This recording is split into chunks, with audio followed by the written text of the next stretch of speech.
আসসালামু আলাইকুম। Welcome to my channel Tunatuni Tiny Tales. তো আজকে রান্না করব রুই মাছ ভোনা। তো রুই মাছ ভোনা করার জন্য প্রথমে আমি রুই মাছটাকে কেটে সুন্দর করে ধুয়ে আমি এখানে হলুদ আর লবণ মিশিয়ে রেখে দিয়েছিলাম 5 মিনিটের জন্য। আর এখানে কেটে নিয়েছি পেঁয়াজ, টমেটো, যেহেতু টমেটো দিয়ে ভোনা করব, আর ধনিয়া পাতা কেটে নিয়েছি। তো ফার্স্টেই মাছগুলাকে তেল কড়াইয়ে তেল দিয়ে এটাকে একটু এপিট ওপিট কিছুটা ভেজে নিব, না ভাজলেও হয়। তো সবগুলো মাছ আমি আস্তে আস্তে ভেজে নিব।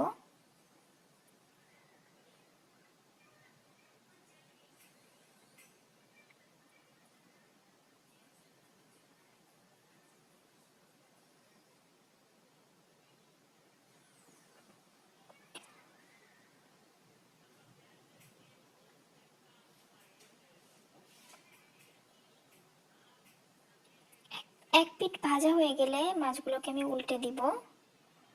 উল্টে দিয়ে অপর পিঠও আমি সুন্দর করে ভেজে নিব। খুব বেশি ভাজা লাগবে না, হালকা একটা ভাজি দিলেই চলবে।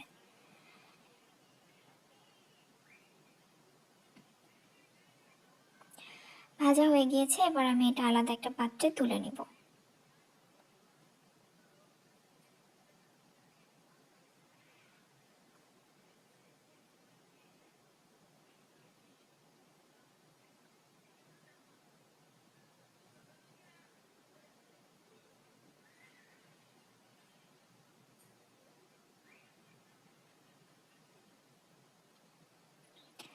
তো আমার মাছগুলোকে তোলা হয়ে গেল।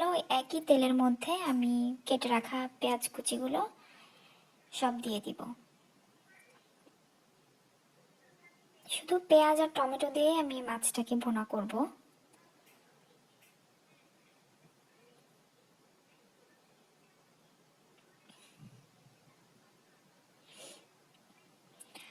তো পেঁয়াজগুলো যখন সফট হয়ে আসবে তখন আমি একে একে সব মশলাগুলো এর মধ্যে দিয়ে দিব।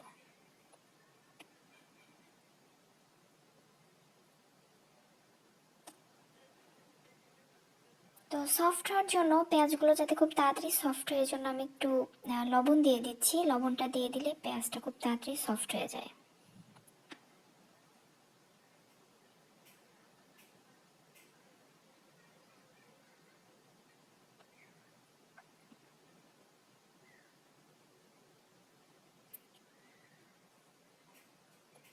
তো পেঁয়াজ আমার সফট হয়ে গিয়েছে, তো আমি এর মধ্যে প্রথমে আদা রসুন বাটা দিয়ে দিচ্ছি।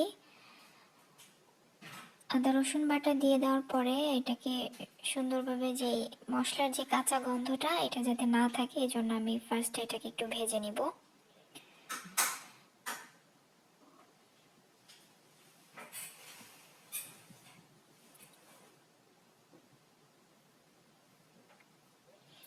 তো ভাজা হয়ে যাওয়ার পরে যখন কাঁচা গন্ধটা চলে যাবে তখন আমি একে একে গুঁড়া মশলাগুলো দিয়ে দিব। তো গুঁড়া মশলার মধ্যে ফার্স্টে দিচ্ছি মরিচের গুঁড়া, ধনিয়া গুঁড়া, আর হলুদের গুঁড়া। আর এটা দিয়ে একটু নাড়াচাড়া করব।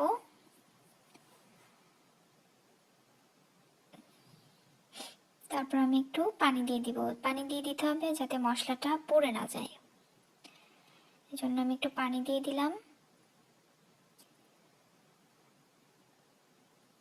তো আমি এবার দিয়ে দিচ্ছি একটু জিরার গুঁড়া। এখানে জিরা বাটাও অ্যাড করা যায়, যেহেতু আমার কাছে জিরা বাটা নেই তাই আমি এখানে জিরার গুঁড়া অ্যাড করে দিচ্ছি। এটা কাঁচা জিরার গুঁড়া।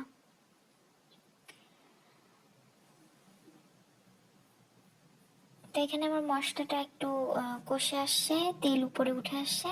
তারপরে আমি দিয়ে দিব ভেজে রাখা যে মাছের পিসগুলো ছিল। তো সেই পিসগুলো আমি এখন মশলার মধ্যে দিয়ে দিচ্ছি। মাছগুলো দিয়ে দেওয়ার পরে সুন্দরভাবে নাড়াচাড়া করতে হবে। নাড়াচাড়া করার পরে টমেটোগুলো আমি এর সঙ্গে অ্যাড করে দিব, কেটে রাখা আমার টমেটোগুলো।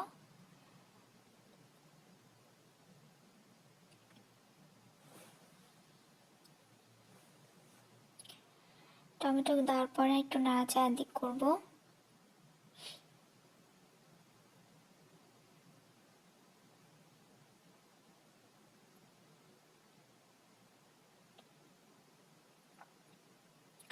তো আমার এটা মনে হলো যে কষা হয়ে গিয়েছে, তো তার মধ্যে আমি গরম পানি অ্যাড করে দিলাম।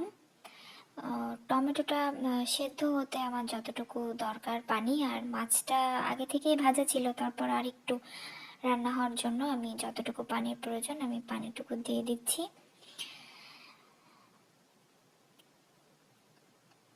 দিয়ে আমি এটাকে বলক আসা পর্যন্ত অপেক্ষা করব। তার আগে ঢেকে দিতে হবে। যখনই পানিটা ফুটতে শুরু করবে এভাবে, তখনই ফালি করে রাখা কাঁচামরিচগুলো এর মধ্যে দিয়ে দিতে হবে।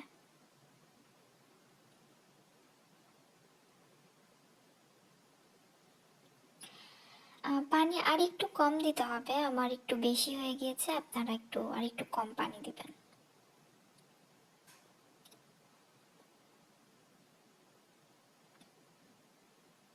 যে অন্যদিকে আমি চাল ধুয়ে দিচ্ছিলাম, রাইস কুকারে ভাত দিয়ে দিব, এই জন্য মাছ হতে হতে।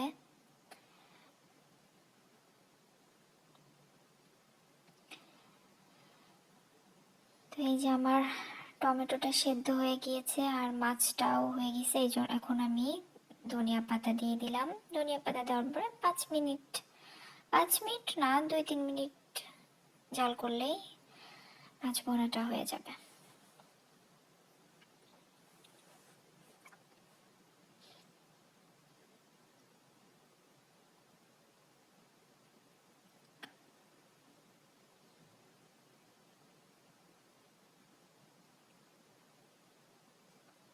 হয়ে গিয়েছে, আমি চুলা অফ করে দিয়েছি। এই যে আমার মাছ ভোনার ফাইনাল লুক। কেমন হলো জানাবেন। আল্লাহ হাফেজ।